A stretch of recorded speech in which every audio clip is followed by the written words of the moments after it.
लाल किले में कभी भी किसी भी मौके पर तिरंगे को हटाकर वहां पर निशान साहब का झंडा नहीं फहराया गया है। ये झूठ बोलना बंद करो। आपकी स्क्रीन पर देखो, ये टाइम्स नाउ का संपादक है, नाम है इसका राहुल शिवशंकर। क्या कह रहा है कि हमारे राष्ट्रीय प्रतीक का बहुत बड़ा अपमान, वो भी गणतंत्र दिवस के मौके पर हमारे तिरंगे को हटाकर लाल किले में वहां पर एक और झंडा लगा दिया गया। इसके जरिए हमारे देश का अपमान नहीं हो रहा है तो क्यों नहीं हो रहा है? पूरी तरह से गलत दोस्तों। अब मैं आपको एक वीडियो दिखाता हूं जो पत्रकार उमाशंकर सिंह ने अपने ट्विटर हैंडल पर पेश किया है। ये वीडियो देखिए जो इस वक्त आपके स्क्रीन पर चल रहा है। इस वीडियो में आप साफ तौर पर देख सकते हैं कि जो निशान साहब का झंडा जिन किसानों ने लगाया है वो लाल किले के दूसरे गुंबद पर बैठे हुए हैं और तिरंगा पूरी शान के साथ अभी भी लाल किले पर लहरा रहा है। इसलिए मैं पूरी गोदी मीडिया की इस साजिश को बेनकाब करना चाहता हूं कि तिरंगे का अपमान किया गया था या तिरंगे को हटाकर वहां पर निशान साहब का झंडा लगाया गया था। तिरंगे और झंडे की बात मैं आगे भी करूंगा, मगर अभी ये तस्वीर मैं आपको दिखाता हूं। ये लाश जानते हैं किसकी है? 34 वर्षीय किसान नवनीत की। उत्तराखंड का रहने वाला नवनीत आईटीओ में ये अपने ट्रैक्टर के साथ जाता है और कैरवान की इस खबर के मुताबिक उसकी आंख में गोली लगती है और उसका ट्रैक्टर फिर गिर जाता है और उसकी मौत हो जाती है। सच तो यह है दोस्तों कि सत्ता में बैठे हमारे हुक्मरानों की कोई जवाबदेही नहीं है। अनाप शनाप मुद्दों को बड़ा बनाकर पेश किया जाएगा। मैं आपसे पूछना चाहता हूं, नवनीत को मौत के घाट उतार दिया कि कितने चैनल्स ने इस मुद्दे को उठाया? बताइए। मुद्दा यह बनाया जा रहा है कि तिरंगे को हटाकर उसकी जगह पर झंडा फहराया गया, एक धार्मिक पताका लगाया गया, जो अपने आप में झूठ है। यह भी सही नहीं है क्योंकि लाल किले में सिर्फ तिरंगा होना चाहिए, मगर यह कहना कि तिरंगे को हटाकर वहां पर धार्मिक पताका लगाया गया, झूठ, सरासर झूठ। मगर यह तस्वीर जो फिर मैं आपको दिखा रहा हूं यह सच्ची है। ये नवनीत सिंह की तस्वीर है। 34 वर्षीय नवनीत, जिसकी एक पत्नी होगी, जिसके छोटे छोटे बच्चे होंगे। वो नवनीत जो मुझसे भी कम उम्र का है। इसकी मौत के लिए जिम्मेदार कौन है? कोई जवाबदेही तय की जाएगी? मगर, और एक बहुत बड़ा मगर है दोस्तों, मैं जिन लोगों ने लाल किले में निशान साहब का झंडा फहराया उनकी कड़े शब्दों में आलोचना करना चाहता हूं। क्यों बताता हूं मैं आपको। वो इसलिए कि तिरंगा ही एक एकमात्र झंडा है दोस्तों जो लाल किले पर फहराया जा सकता है। लाल किला कहीं ना कहीं हमारी राष्ट्रीय सोच का प्रतीक बन चुका है, हमारी धर्मनिरपेक्षता का प्रतीक हो चुका है। इसलिए कोई भी ऐसा झंडा जो कि एक धार्मिक पताका हो उसे लाल किले में नहीं फहराया जा सकता। आपको क्या लगता है? याद है आपको वो तस्वीर जिसमें हाईकोर्ट के ऊपर भगवा झंडा फहराया गया था? मैंने उसकी क्यों आलोचना की थी? क्योंकि हाईकोर्ट न्याय का मंदिर है। वहां हर किसी को न्याय मिलता है, चाहे वो हिंदू हो, मुसलमान हो, सिख हो, ईसाई हो, दलित हो, पिछड़ी वर्ग का जाति हो, ब्राह्मण हो, क्षत्रिय हो। वहां पर अगर आप धर्म विशेष का झंडा लगाएंगे तो ये कहीं ना कहीं हाईकोर्ट का अपमान है। इसलिए जिस तरह से हाईकोर्ट में आप झंडा नहीं फहरा सकते किसी एक धर्म का, उसी तरह से आप लाल किले में निशान साहब का झंडा नहीं फहरा सकते। आपको याद होगा मध्य प्रदेश के मंदसौर में जब कुछ मतवाले चढ़ गए थे एक मस्जिद के ऊपर और वहां से उन्होंने मस्जिद का झंडा निकाल के वहां पर भगवा झंडा फहरा दिया गया था। हर झंडे की अपनी एक जगह होती है मस्जिद के ऊपर। वहां जो धर्म विशेष यानी कि इस्लाम से जुड़े ही झंडे फहराए जा सकते हैं। अगर आप जबरदस्ती ऐसा कर रहे हैं तो आप सिर्फ समाज में दंगे फैलाने का प्रयास कर रहे हैं। मैंने उस वक्त उस बात की भी आलोचना की थी। उसी तरह से मैं कह रहा हूं कि लाल किले में सिर्फ और सिर्फ भारतीय तिरंगा फहराया जा सकता है। मगर मैं गोदी मीडिया के उन प्रयासों की कड़े शब्दों में आलोचना करता हूं जिसमें वो ये कह रहे हैं कि इससे देश का अपमान हुआ है, या फिर वो ये झूठ फैला रहे हैं कि इस पूरे मामले में जो है तिरंगे को हटाकर वहां पर निशान साहब का झंडा फहराया गया है। मैं एक बात स्पष्ट कर देना चाहता हूं दोस्तों, जैसी ये घटना होती है पुलिस उन किसानों से संवाद करती है और किसान जो हैं लौट जाते हैं। मैं जानता हूं कि कई जगहों पर एक आध तस्वीर आई है जिसमें बस को हिलाया जा रहा है, मगर मैं ये पूछना चाहता हूं दिल्ली पुलिस से, आखिर आपको जरूरत क्या थी एक बस को रास्ते में रखने की? क्योंकि कहीं ना कहीं तो संवाद हो गया था ना, कहीं ना कहीं एक समझौता हो गया था कि आप जो हैं वो अपनी ट्रैक्टर की सवारी निकाल सकते हैं, आप ट्रैक्टर की परेड कर सकते हैं। ऐसे में आपको बस जो कि एक सार्वजनिक संपत्ति है उसे रखने की क्या जरूरत थी? मगर यकीनन इस हिंसा को लेकर लोगों के जहन में कई चिंताएं भी थी। खासकर मीडिया जिस तरह से इन प्रदर्शनकारियों को बदनाम करने में लगा हुआ था, उनको अराजक तत्व बताया गया। कुछ लोग तो उन्हें आतंकवादी तक बताना चाहते थे, गुंडे बताना चाहते थे, देशद्रोही बताना चाहते थे। दोस्तों, मैं आपको दो क्लिप्स दिखाना चाहता हूं। निर्भया आंदोलन के दौरान साल था 2012। उस वक्त प्रदर्शनकारी राष्ट्रपति भवन पहुंच गए थे। उस वक्त तो उन प्रदर्शनकारियों को किसी ने आतंकवादी, किसी ने अराजक तत्व, किसी ने देशद्रोही तो करार नहीं दिया था ना। आइए देखिए एबीपी न्यूज की साल 2012 की एक छोटी सी क्लिप। क्या कह रहा था एबीपी न्यूज उस वक्त, आप खुद सुनिए। उसको कांच को प्रदर्शनकारी तोड़ रहे हैं। इस प्रदर्शनकारियों के बीच यहाँ पर हिंसक घटना शुरू हुई थी। पुलिसकर्मी यहाँ से भाग चुके हैं, लेकिन प्रदर्शनकारी लगातार एक खाली पड़े ट्रक पर पथराव कर रहे हैं और जो लट्ठे लकड़ी के यहाँ पड़े हुए थे उससे तोड़फोड़ कर रहे हैं। आपने देखा, ना एंकर ना रिपोर्टर, किसी ने भी प्रदर्शनकारियों को आतंकवादी, अराजक तत्व नहीं बताए। ये सिर्फ प्रदर्शनकारी थे, उसके अलावा कुछ नहीं थे।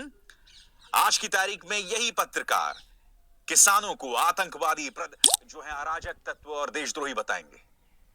अब देखिए इंडिया टीवी क्या कह रहा है दोस्तों, उस वक्त 2012 में क्या कह रहा था।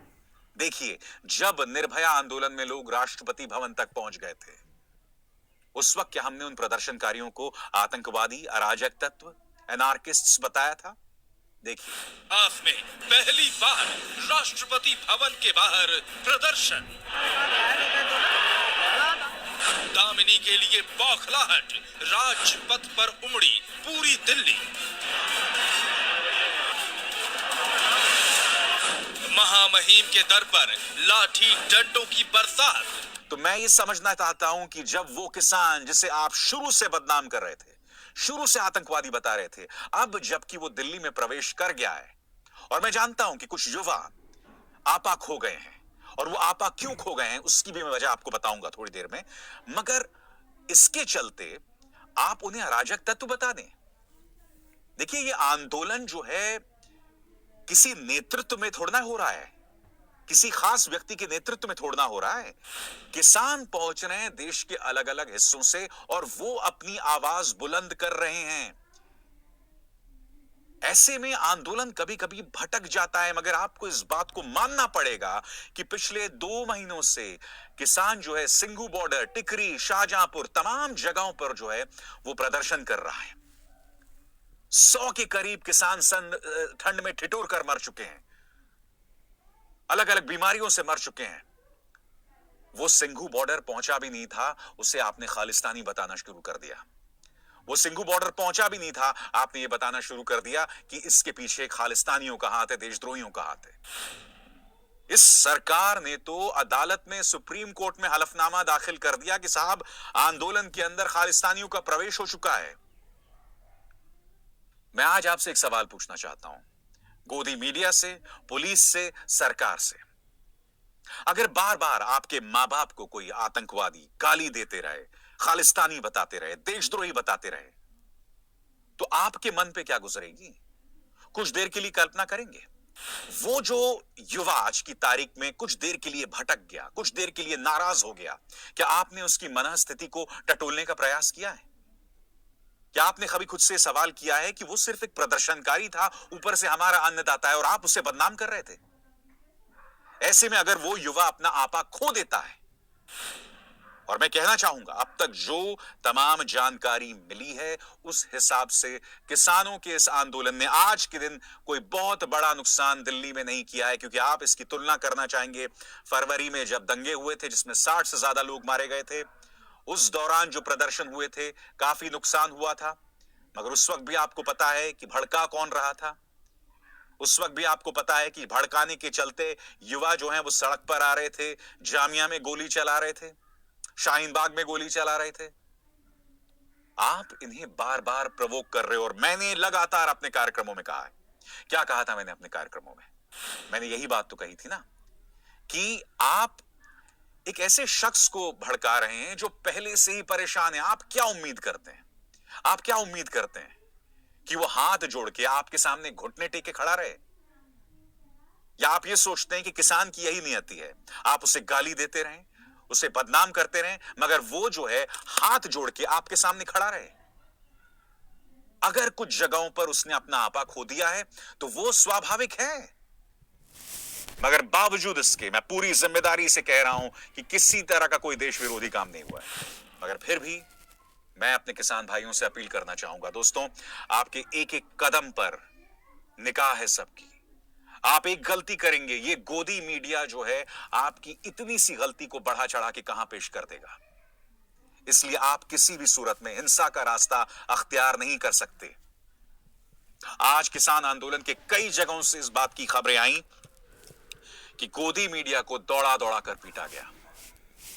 मैं इसकी आलोचना करता हूं, कड़े शब्दों में आलोचना करता हूं, क्योंकि हो सकता है जो रिपोर्टर इस वक्त जमीन पर आपकी बात करने आया हो, वो जरूरी नहीं है कि स्टूडियो में बैठे 1.5 फुटिया एंकर्स या वो एंकर्स जो नोट के अंदर चिप ढूंढते हैं या वो एंकर्स जो ऑन एयर अपने नाम की जगह मोदी जी का नाम पढ़ देते हैं, अपने नाम के साथ मोदी जी का नाम जोड़ देते हैं।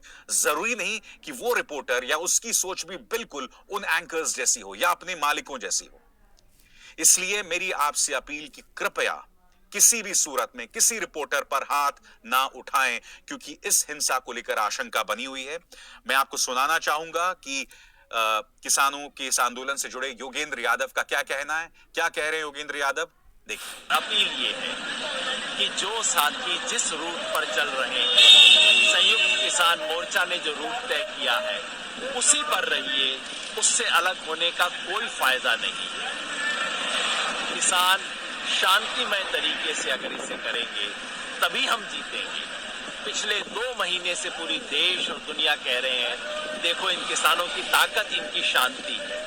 शांति टूटी, हमारी ताकत टूटेगी।